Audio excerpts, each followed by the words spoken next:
The American North and South have always stood toe-to-toe like great cultural tectonic plates forever held in check. Factory versus plantation. Yankee ingenuity versus Southern hospitality. Leonard Bernstein versus Leonard Skinner. Everything symmetrically balanced. Until it comes to biscuits. See, the Northern biscuit has a distinctly nautical heritage. The word biscuit, after all, is from an old French phrase, biscuit. It means twice baked, and refers to the method that was necessary to keep ocean-going sailor wafers from going stale at sea. These were nutritious little gut bombs, but they had the texture of a rock and only half the flavor. Now, Southern biscuits, on the other hand, hail directly from English scones, and they are so light, so fluffy, so just down-and-out delicious that I wouldn't be surprised if Sherman's March to the Sea was nothing more than a biscuit run amok. Or maybe he just didn't like banjos. Nah. The Southern biscuit is much more than mere social icon. The cook who attains biscuithood, well, they receive the keys to quick bread city. Dumplings, scones, soda bread, shortcake, all fall within easy grasp. In short, the biscuit is a powerful tool. Not to mention, seriously, good eats. Good eats!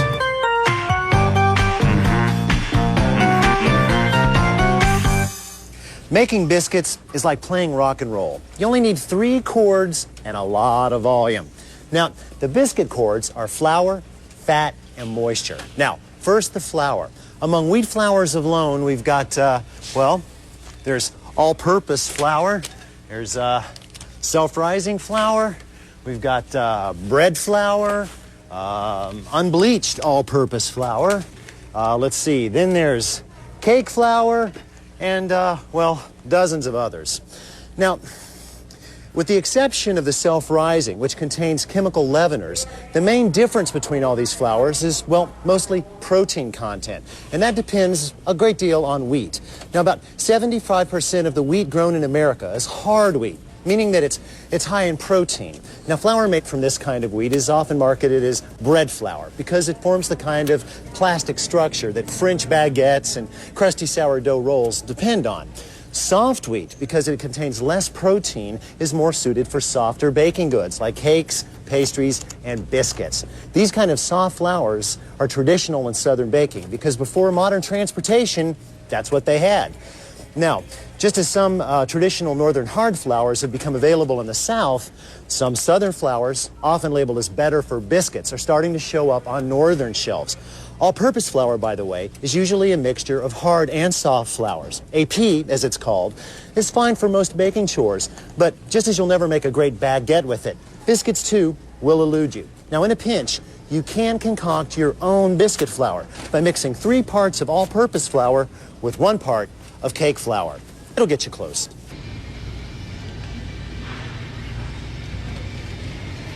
Nothing like lard for a flaky pie crust, huh? Oh, this? Oh, this isn't for me. No, I would never cook with this.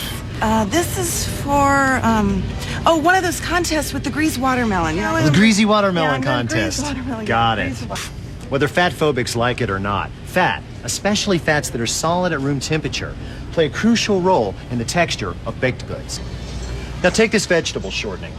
Not only will it tenderize and moisten our biscuits by surrounding all the starch granules, even a very small amount will create a dramatic increase in dough volume. Now, any solid fat can be used in biscuits. Butter lends great taste, but iffy texture, while lard produces a very tender crumb, but has a touch of gaminess. Vegetable shortening is neutral in flavor, produces a light texture, has a long shelf life, and is easy to work with. Now, I like to use shortening for texture, along with a little bit of butter, just for flavor. To bring the other ingredients together and supply the moisture needed for a good rise, the last of the biscuit power chords is liquid. Usually in the form of milk, cream, or, better yet, buttermilk. Now, I accidentally put some of this stuff in my cereal when I was about 3, and I gotta tell you, I never got over it. But when it comes to biscuits, there's just no substituting the sour twang of buttermilk. Now, either low-fat or fat-free will do fine. And since it's basically spoiled already, it keeps for a long time in the fridge. Just don't confuse it with skim come Saturday morning. Here at Good Eats, we make a habit of trafficking in cultural icons. And what could be more culturally iconoclastic than The American grandmother. That's right. And this is not a TV grandmother. This is my real grandmother. I call her Mom A. Hey, Mom A, did you get those weights moved up to the attic? You're as mean as a snake. This is going to be great. Mom A fed me my first biscuit back when I was about yay tall, and I've been studying how to make them at her knee like Luke Skywalker at Yoda's place for decades now. So the first step to making biscuits is to preheat the oven to 400 degrees, right? 475. 475. I say 400. Next, we make biscuits.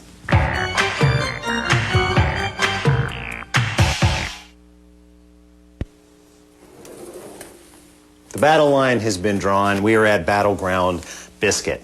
Now, although Mame here taught me how to make biscuits, and every biscuit that I've ever had is basically tried to live up to hers, over the years, my methodology has definitely spread into a different direction, especially when it comes to measuring. And measuring is really kind of the first place that you can go wrong in biscuiting. Now, when you've made biscuits for like 175 years, like Mame has, then you know what things should look like. And feel like. But for the beginning biscuit maker, and even for me, I still measure everything. So we have the differences in methodology here. Mame using artifacts found in burial grounds from like the 5th century. What is that? That is a biscuit cutter. That's not original material there. Well, they brought that over on the Mayflower. Good to know you still got a sense of humor about that. Okay, so we're both going to be starting with a soft winter wheat flour. We're not going to name brands, but Mame prefers to use self-rising flour that already has the leavening ingredients added in. I have to admit, I very often use it as well, but for the sake of argument, I'm going to be using all-purpose flour today, and I'm going to add the baking powder and the baking soda separately, and we're going to come back to more of those later. You ready to start? Ready to start. Okay, we're going to start with phase 1. Measuring. I do it, she doesn't. Here we go. She will be spooning out her flour while I will be precisely measuring my ingredients. I use a digital scale that has what's called a tare weight on it, which means that I can slap a bowl on there and then basically subtract the weight of the bowl. Now, Mame goes with 2 cups of flour, and I basically do 2, only that my 2 cups of flour generally weighs out to about 10 ounces. You'll also notice that she sifts her flour. Why do you do that? Make it lighter. She says it makes it lighter. I'm not so sure. We'll have to be the judge later on. I've got 10 ounces of flour, and I suspect that because she sifts her flour, she's probably using a little less than I am because the grains in her flour are going to kind of be lifted away from each other while mine are more compact. Okay, I'm going to go ahead and add 4 teaspoons of baking powder, which is the same as 1 teaspoon plus 1 tablespoon. Now, baking powder is interesting stuff because it's balanced. It holds both acid and alkaline, so it can rise all by itself without any other chemical agents. And I'm going to add about a 1/4 teaspoon of baking soda, a tiny, tiny little amount. It's going to give us a little bit better of a rise, especially with the acid that's in the buttermilk we're using. But the reason I also use a very small amount is that it will flavor things. It's got a lot of sodium in it, and if you use a lot, you'll taste it. You having a hard time with that thing there? Mm-hmm. Okay, so we're done with the measuring part, right? The dry stuff. Yes. Okay, so you're ready to go. Give me a second. Let me stir this up. Oh, salt. Her flour already has salt worked into it, and you've got to have salt for any kind of bread, or it just tastes, I don't know, what does it taste like when you don't have any salt in it? It's just flat. Flat, dead flat. So I'm going to add that's about a teaspoon of salt. You don't have to use kosher salt, but it's pretty much the only kind I use. Now, Mame has moved on, pulling in front into the cutting in of the fat. Again, renegade that she is, no measuring, just diving right in there.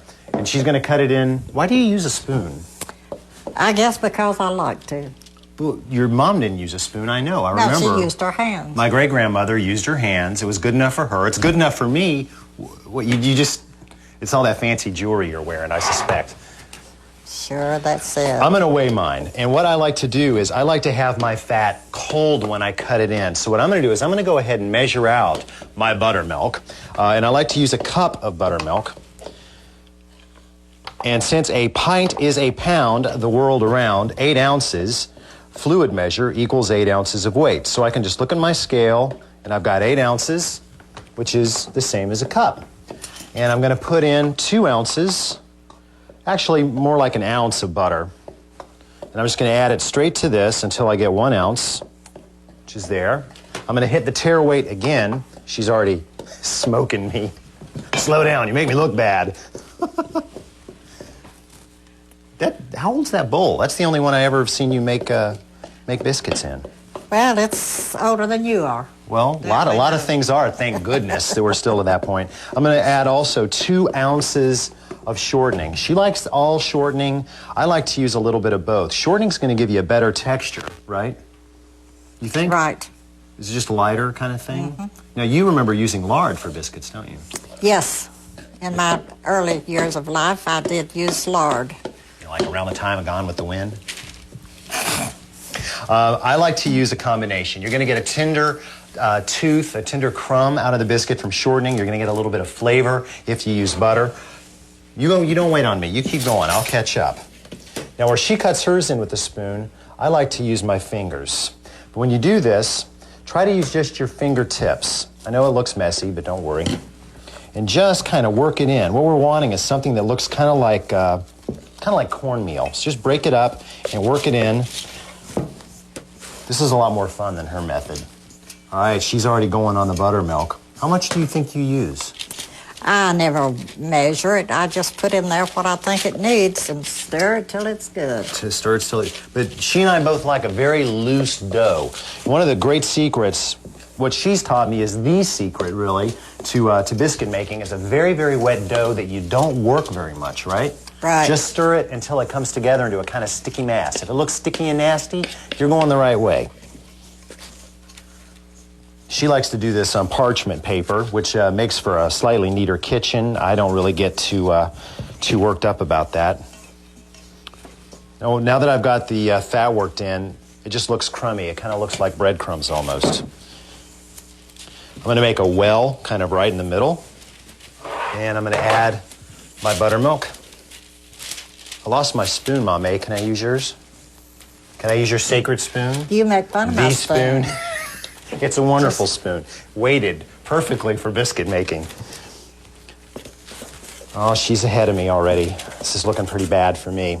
You see how gently she's working it. These are the hands of a master right here. You don't see this kind of biscuit making much in America anymore. Barely patting it out. No rolling necessary. Can I put your spoon in the sink? If you want, yes. Okay. If you want to wash your rolling pin, you can roll it out. Rolling pins just aren't my cup of tea. I'm going to roll out enough flour to keep it from sticking on the board and then just turn out the whole thing. Oh, she's gone for her pan, her special biscuit pan, circa 1853, Ulysses S. Grant. I don't even know where I put my biscuit pan. I've got to run for a biscuit pan. Like many of our favorite kitchen tools, you probably won't find the ideal biscuit pan at the mall. But if your town has more than 3 restaurants, there's probably a restaurant supply store that's open to the public. And that's where I promise you will find sheet pans, standard issue for the commercial American bake shop. Unfortunately, it's a little large for home use, but fear not. It comes in a half size called, a half sheet pan, forged from a single piece of heavy-duty aluminum and more trustworthy than your dog. This pan is built to take it and dish it out. Now, aluminum is an excellent conductor, so it heats quickly and relays that heat nicely to whatever happens to be sitting on top. Now, unlike non-stick or dark metal pans, this one won't burn biscuit bottoms before the rest of the biscuit has had time to cook. See this lip? Not only does it stop disastrous slides, it adds stability, rendering the pan, well, virtually unwarpable. Show me a cookie sheet that can do that for under $10. Just in case.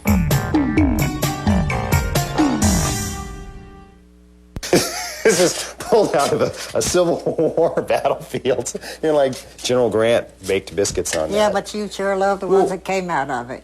Well, okay, that's true. But I don't remember you greasing the pan. I do always. Well, I don't grease my pan. Lightly. Now, you notice another thing she does, which is good. Straight down, and then she gives a little bit of a twist. If you twist your way through biscuit dough, you won't get a clean rise, right? Right. What else will happen? Something bad. I don't know. They It's tear. something you cooked up, I guess. Oof, I hate to hear that kind of talk.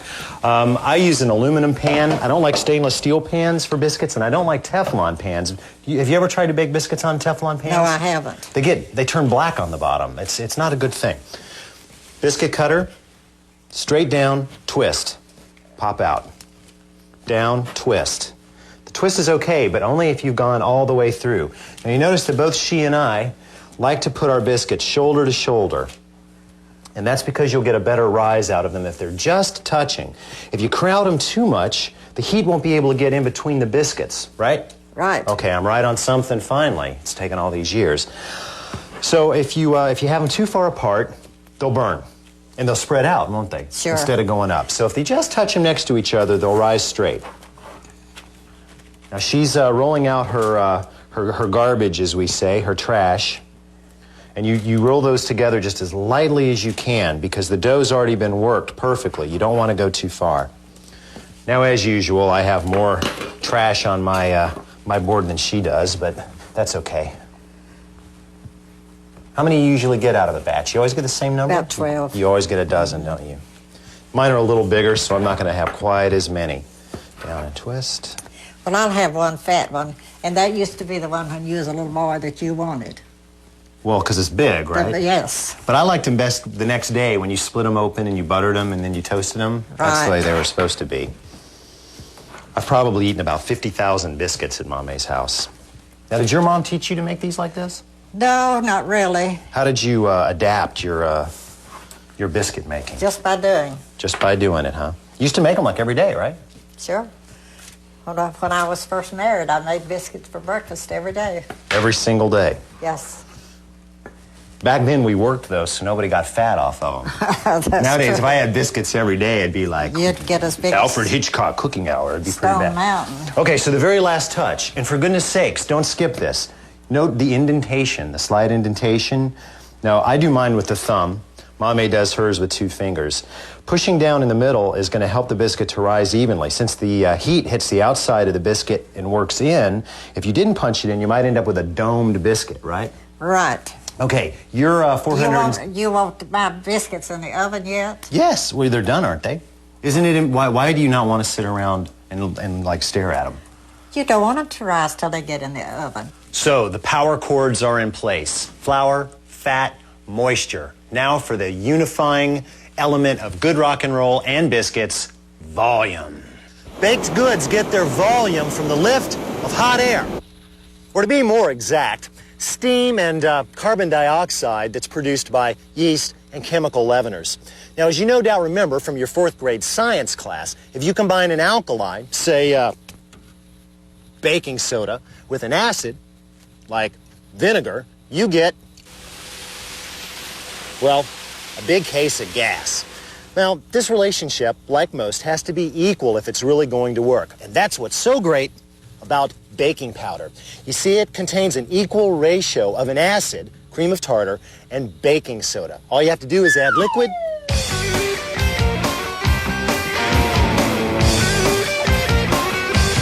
and instant gas.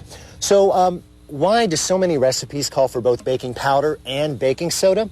Well, it's got to do with an equal ratio. You see, a lot of ingredients, chocolate, sugar, eggs, even dairy products, can throw off the acid-alkali relationship. So we add just a little bit of baking soda to our biscuit dough to help counteract the acid in the buttermilk. Excuse me. Hello? No, Mame, I'm not doing anything dangerous. Yes, I'll tell them. Bye-bye.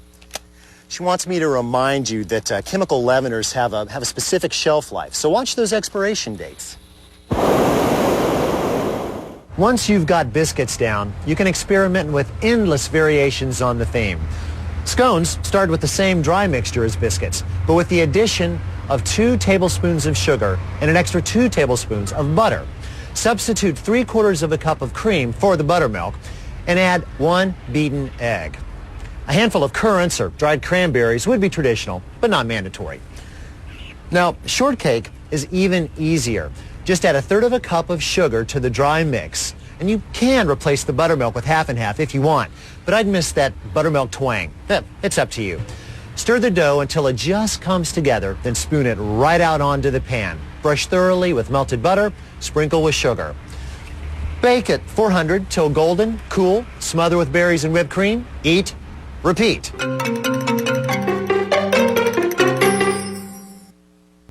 That's what I'm talking about. Perfect golden biscuits. How did yours turn out, Mame? Perfect, like always. So did mine. When did yours get to be perfect? So, what do we put on the perfect Southern biscuit? You put butter. Well, I don't know. We've got some jam, some preserves, some sausage, bacon, maybe some... so what? Just butter. butter. I'm with you. Well, we hope you've picked up a few pointers about the quintessential Southern quick bread that is the biscuit. It's powerful medicine to be sure, but it's well within your reach.